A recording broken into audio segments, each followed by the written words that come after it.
What's up, guys? Hey, Spence. Recording in progress. All right, BJ, Ron, and John. How's it going, Spencer?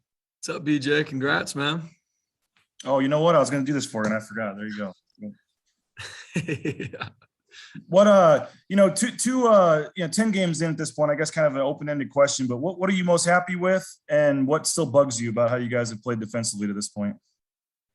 Yeah, I mean, that's a good question. I mean, there's obviously a lot of things that we need to keep growing in, a lot of things that we, maybe didn't do well at the start of the season that we're glad we're taking steps in, one of them being stopping the run and how we're playing there is improved. And there's been a lot of growth there, and excited for, our players and coaches done a great job kind of taking steps in that direction.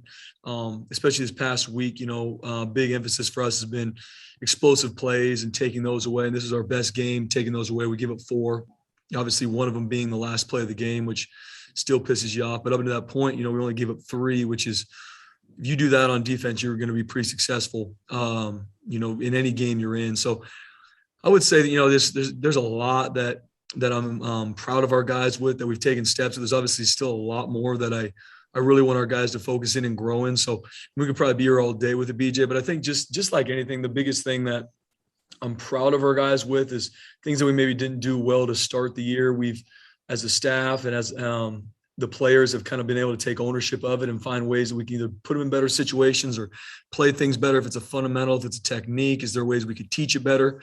And seeing that show up on Saturdays or Fridays has been awesome. And I just think our guys have taken big steps the past, weeks to understand what it takes to prep on a day-to-day basis, not just how I play in the game, but that is a direct correlation of how you handle Monday, Tuesday, Wednesday, so on and so forth. And seeing our guys do that, seeing our leaders step up and help not only their fellow starters or the fellow peers, but show some of the younger guys that have had to play kind of what that looks like, has helped us progress. And obviously we still got a lot to grow in and a lot of things that we got to continue to improve. But I really believe we're heading the right direction. I'm proud of how our guys have been taking steps. With New Mexico's offense, I think they're literally the lowest scoring offense in the country this year. How do you look at just how do you find stuff that concerns you and what concerns you? And with the players in particular, they may see some of the stats and, big game next week against San Diego State. I mean, how do you keep this, the complacency factor or just looking over this game? How do you get your defensive guys ready to go when some of the stats aren't pretty about who you're playing? Yeah, I think just like anything, you're going to get, especially at Boise State, you're going to get everybody's best, and regardless who you play, if you're playing, a top-ranked team or not, you're going to get everybody's best every single week, and our guys know that. And New Mexico, they got some really tough schemes that they'll throw at you from different ways. They run triple option to different sets, and they've got athletes. Obviously things haven't gone their way in certain situations, but they definitely have the firepower and the schemes to make it tough on a defense. And our guys, we went through it today with them, and we're going to be working on it all week. It's definitely a game from our staff and our players that we know how important this is, and we're going to treat it just like we would any game. That's all we care about, and we're going to go 1-0 today on Monday and tomorrow on Tuesday. But our players can watch the film and can tell that these guys can create problems for us if we don't do our job. And hats off to their staff. I think they're very well coached, and they've taken steps throughout the year just like we have. And so it's going to be a good matchup on Saturday that our guys are excited for. Thank you, sir. Thanks, BJ. Hey, Spence. So when you guys have played big physical rushing attacks this year, like Wyoming and BYU, you've done really, really well. On the flip side, you play an Air Force team that kind of runs a finesse option scheme, and you guys struggle a little bit. How similar is what New Mexico runs to what Air Force runs, and how is your approach to defending the run different against those teams? No, good question, Ron. I mean, obviously there are some similarities in regards to Air Force and how they run triple option in New Mexico.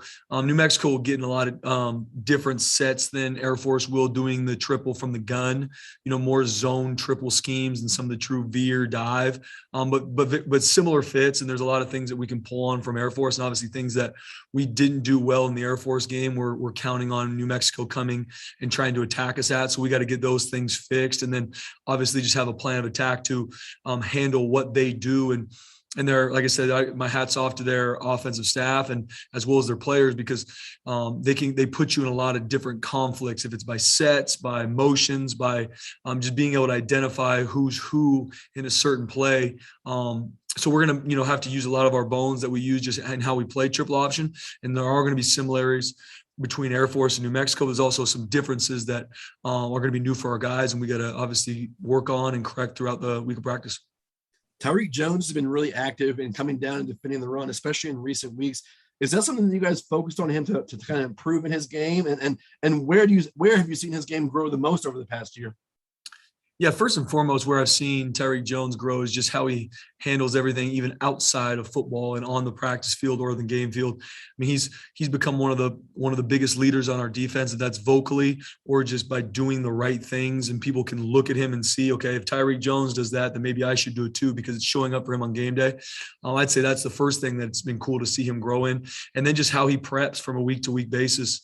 From day-to-day basis, and how he kind of can go through an opponent, what he's got to look for, where his eyes got to be. And then, him and Kekala Kaniho have done a huge role in helping grow some of the younger guys in our secondary by either getting them in the meeting rooms or getting them as walkthroughs just by their position and them leading it. And so seeing him grow in not only his personal play on the field, but seeing him grow as a leader and how he handles Monday to game, it's just been really awesome to see. And I honestly think he's going to continue to grow. And he's got that mentality where he's humble and hungry and wants to continue to take steps. And he's played at a high level. And I think he played really well this past Friday night. But there's still some things he needs to clean up, just like everybody else on our defense. And he's excited to do that. And he's more passionate to grow and improve. And that's a big step for him. And it's just been cool to see him kind of step in that role as not only a vocal leader, a guy that some of our players look to, but also a guy that shows up on game day. And he's done a great job, and excited to see him continue to take steps. Thanks, Spence. Thanks, Ron. Hey, Coach, how much do you have to change possibly your philosophies based on your opponent's scheme? For example, New Mexico, there might be things that you've been doing each week defensively since the Air Force game that you still want to do, but maybe you can't do it because maybe New Mexico doesn't play into that. How do you find the rub there? Yeah, no, good question. I mean, just like anything, to answer your question, John, our defense, our package has different schemes to attack the certain offense we're playing. We're playing a spread RPO team. We're going to have certain calls that we carry that week. We're playing a pro style team, a Wyoming, a Colorado State. We're going to have certain calls that we carry and use that week. Similar to a New Mexico or Air Force, you have certain calls or schemes that you have to combat what they're trying to do on offense. And then you obviously make tweaks that you need to each week. And then you have certain switch ups that you haven't shown on film that you're going to essentially unveil on game day that are going to keep them off balance. But you have your package, you have things that you use to attack the certain offenses that you're seeing. And then you tweak it week to week by who you're playing, who they have. If there's a certain player that an offense has that we have to deal with, and we can make little tweaks to whatever scheme it might be. And so you have your schemes that attack these certain offenses that we see in our conference. Obviously we see everything from spread to pro style to triple. So it's a blessing for us that we are able to have these things kind of in place. And then it's, as a staff, we go through and see, how do our schemes fit this week, and what tweaks do we need to make so that our players can operate and play fast and play with good fundamentals and technique. As far as facing an offense with the tempo offenses say, well, we want to keep the tempo. We want to get that defense tired. Why is it always assumed in football that the defense gets tired and the offense doesn't? I mean, the offense is the one with 5 dudes that weigh 320 pounds or more. You don't have one of those guys. Why is that the assumption in football that the defense tires faster than the O? Yeah, it's a good question, John. I mean, the best way I could answer is just, on offense, a little bit different. They can kind of control it, so if they feel like their guys are getting tired, they can kind of pull the reins back. And if they feel like they got an offense reeling, they're going to, turn the speed up. And I really believe more than anything, offenses use tempo to try to bully a defense, where something's maybe not fitting right, they're going to keep coming to it. Where if something's not going, they can switch in and out of tempos to be able to do what they need to do. But at the end of the day, you're 100% right. And how you train your players to be able to combat either a tempo team or a huddle team is key. And hats off to our strength and conditioning staff. I think our guys have been ready to play with our offense. You can see the tempo they go at, and with our defense being able to see all these multiple schemes. But at the end of the day, I think it just comes down to an offense that is playing with tempo. They know where they need to be. They know, who they're targeting and what the play is. Where on defense, we're reacting to everything we see, which can create more stress for a defense. And that's where offenses can use tempo to try to bully teams into kind of doing what they want them to do, or just not playing the way they should because of the tempo. So I think there's just a couple different reasons. Thanks, Spence. Thanks, John. Go to Will and Mike. Hey, Spence, what did you think of Zeke and Riley's performance on Saturday? Yeah, it was cool to see them continue to grow. Obviously, there's still a lot of things that I want them to continue to grow in, and I keep coming back to that with every single one of our players. But seeing them continue to take steps and get some of the production they've had is exciting to me. And they're not only really good football players for us, but they're great young men, and they're great to be around, and they're leaders on our defense. So I'm going to be intentional with them, as well as our whole staff, just continue to grow them and in things they need to. And I believe their play is going to continue to grow, and it needs to, especially if our defense wants to continue to take the steps we need to. New Mexico's freshman running back Dumas had 143 against Fresno this past weekend. What stands out to you about him? He's a good player. I mean, like I said, they've got athletes across the board, and they find a lot of different ways through schematics, through formations, through motions to put you in conflict. And they have the athletes, the tailbacks, especially, that if you're wrong on a fit, I mean, it's going to go, and it might not go the distance, or it might. And I think he's only going to continue to improve. I think he's a great get for New Mexico, and he's going to be a really good running back in our conference, and is right now. And our guys are excited for the challenge, but he's a really good football player, and he understands the schemes with which he plays in. He does a great job executing. Thanks, Spence. Thanks, Will. Spence, we've talked a lot about the last couple of weeks about the offense and in the red zone, trading touchdowns for field goals, blah, blah, blah. You guys on the flip side are so dang good at stopping scores in the red zone, field goals, touchdowns, whatever. How much collaboration is there between staffs trying to figure out what do you do to stop people in the offense? And how much of that is maybe played out on the practice field? Yeah, we practice red zone a ton against each other, Mike. Obviously not as much in season, just because they're going against certain scout looks that they're going to see on Saturdays and Friday nights. Same with us. We're going against more scout teams so that we can see the actual looks we're going to see.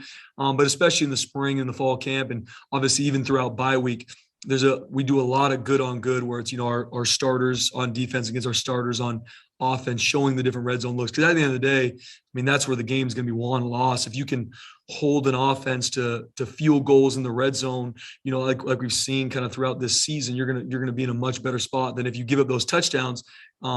You're going to be reeling, and it's going to be tough to win those football games. So just continue to put the emphasis on that for our defense, understanding, obviously, first and foremost, eliminating explosive plays that get you down there. But once you get down there, staying in the fight and keeping that 3-0 mentality, where it doesn't matter if it's on the 1 yard line, the 2-inch line, we have to find a way to make them kick a field goal or take the ball from them, because that's how you're going to win football games. And that's how we collaborate with our special teams and our offense. And a huge piece of us is making sure that we hold teams to 3-0 down there in the red zone. And we do that, we're going to win more times than not.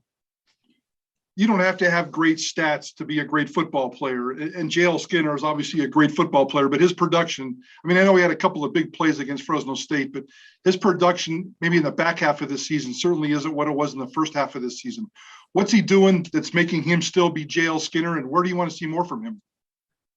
Yeah, just like anything, defense, different than offense. You don't call plays for certain guys to make a catch or make a run.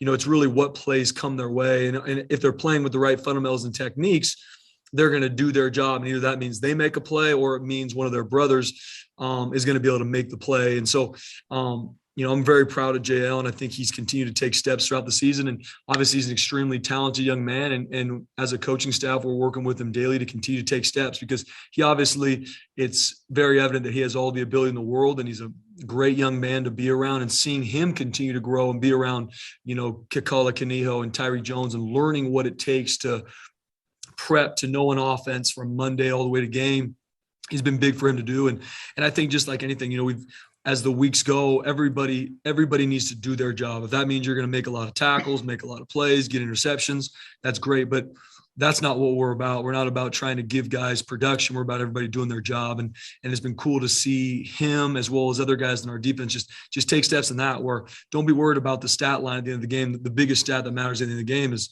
what's the win and loss column. And I think our guys understanding how their piece fits into that is crucial. And with that being said, the more you do that, the plays are going to come to you. And I believe JL's made a lot of plays, and he's continued to make a lot of plays just as long as he continues to do his job and not focus on what other guys are doing. Thanks, Coach. Thanks, Mike. Go to then Jay and Bob to wrap it up. Spence. What's up, Jay? Spencer, as we all know, it's hard to find the silver lining through COVID. But one thing I will say is it gave you a chance to have one more year with guys like Kekala Kaniho and Riley Wimpy. What has it meant to have them in the building for one more year as this program kind of transitioned, into a new era under Andy Avalos? Oh, it's been phenomenal, Jay. And obviously it's going to be a very emotional day on Saturday being senior night for those guys. And two young men that not only do I truly love dearly, but I'm just so proud of and how much they've done for this program. I'll never be able to thank them enough. And Kekala and Riley are two young men that not only have made a lot of plays for us on the field, but just completely embody what it means to be a Boise State football player and how they handle their business in the classroom, to off the field, to their, how they interact socially with our players and outside of it. So, I could be here all night talking about how just proud I am of those two young men, and them in particular. The sky's the limit for them in life. Whatever God has for them when they leave here, if it's more football, if it's something else, I know that God has such an amazing plan for their lives. And I love them dearly. I know our entire staff loves them dearly. And the work they've put in here and what they've done for this program, we'll never be able to thank them enough. When it comes to, what was going through your mind when Dimitri Washington dropped into coverage and picked off that pass? And, I know last year you guys had this vision where he's going to line up on the inside. He could run him off the edge. You could drop him into coverage. Now we're finally starting to see almost that version of Dimitri Washington, it seems.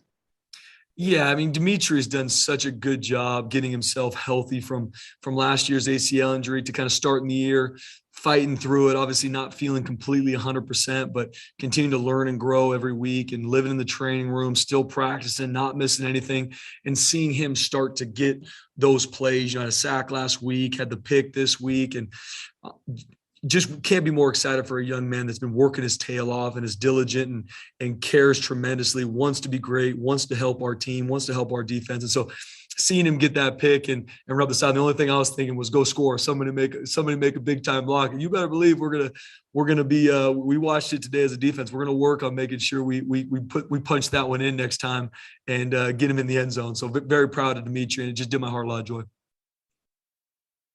Thanks, Jeff.